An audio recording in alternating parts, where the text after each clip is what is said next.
অনেকের রক্ত ঝরেছে। আমরা বলতে চাই এই রক্ত বৃথা যায়নি। আইনগত বাধা থাকার প্রশ্ন ওঠে না।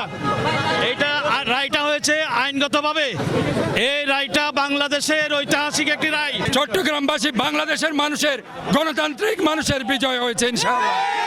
ভোটের অধিকারের জন্য সংগ্রাম করেছে তাদের বিজয় হয়েছে। এবং আমাদের সাংবিধানিক কাঠামোর যে সংস্কার শুরু হয়েছে এই চট্টগ্রামের আদালত থেকে, সেটা শুরু হয়েছে দেখে জানাচ্ছে। এবং এই আইনের শাসন, বিচার বিভাগের স্বাধীনতা আজকের যে রায়ের মাধ্যমে প্রতিষ্ঠা হয়েছে, এটা যাতে কন্টিনিউয়াসলি এটা থাকে, এই আহ্বান আমি বিচার বিভাগ, আইন বিভাগের কাছে রাখছি।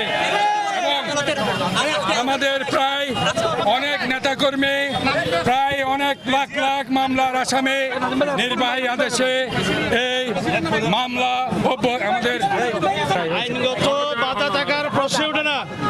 এটা রায়টা হয়েছে আইনগতভাবে।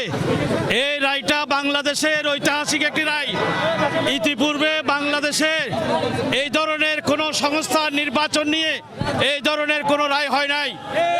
আমরা যখন আর্গুমেন্ট করেছিলাম, বিজ্ঞ আদালতকে শুনানিকালে বলেছি যে আমাদের যথেষ্ট প্রমাণ রয়েছে, আইনগত দিক আমাদের পক্ষে ছিল, আমরা সবকিছু আদালতে তুলে ধরেছি।